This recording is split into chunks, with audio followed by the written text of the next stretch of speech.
శంకర్పల్లిలో వ్యాపారవేత్త రవి తన పిల్లలతో కలిసి ఆత్మహత్య చేసుకున్న విషయం సంచలనం రేపింది. అయితే ఈ కేసులో A1 నిందితుడు GSN ఫౌండేషన్ వ్యవస్థాపకుడు తిరుపతిరావును పోలీసులు అరెస్ట్ చేశారు.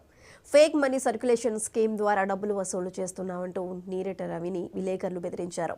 దీంతో విలేకరుల వేధింపులు భరించలేక రవి తన పిల్లలతో కలిసి ఆత్మహత్య చేసుకున్నాడు.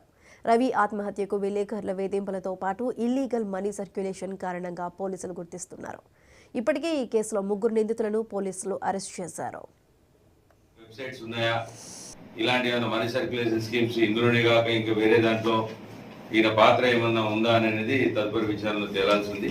కానీ ప్రస్తుతానికి ఇతను ఇక్కడ నుంచి మన నీరాట్ రవి అండ్ టంగుటూరు విలేజ్ నుంచి పోయిన అమౌంట్స్ ఆ 2 బ్యాంకులకు సంబంధించిన 13 లక్షల రూపాయల అమౌంట్గా తెరవడం జరిగింది. ఇటు కేసులో ఈ నీరాట్ రవి వ్యక్తిని ఇక్కడ రిమైండ్ రెగ్యులరైజ్ చేయడం జరుగుతుంది.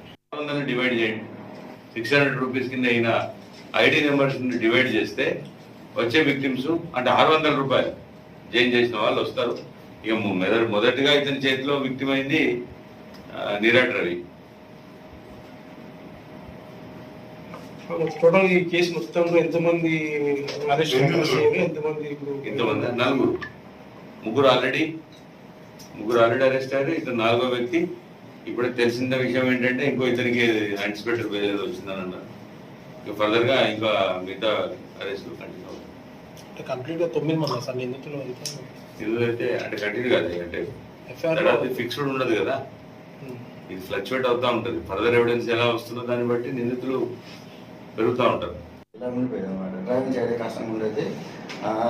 మెడిసిన్ వాడినప్పుడు కూడా మత్తుగా ఉండేది అనమాట. డ్రైవింగ్ చేసినప్పుడు ఇబ్బందిగా ఉందనేసి డాక్టర్ సలహా మేరకు డ్రైవింగ్ పనికి రోజు మానే అంటే ఇప్పుడు మానేసి ఆయుర్వేద మెడిసిన్ అనేది కొద్ది రోజులు వాడుతున్నాను. ఆ తర్వాత ఏంటంటే కోల్డ్ ఫారం గట్ట పెట్టుకున్నాను. అది అలాగ చేయించుకొని అలాగే కొద్ది రోజులు కాలు పెడతాను. తర్వాత ఏమొచ్చి వేరే చోట డ్రైవింగ్ ఆప్టింగ్కి మళ్ళీ మొదలెట్టాను. అంటే జీవన కష్టం నుంచి మళ్ళీ ఆప్టింగ్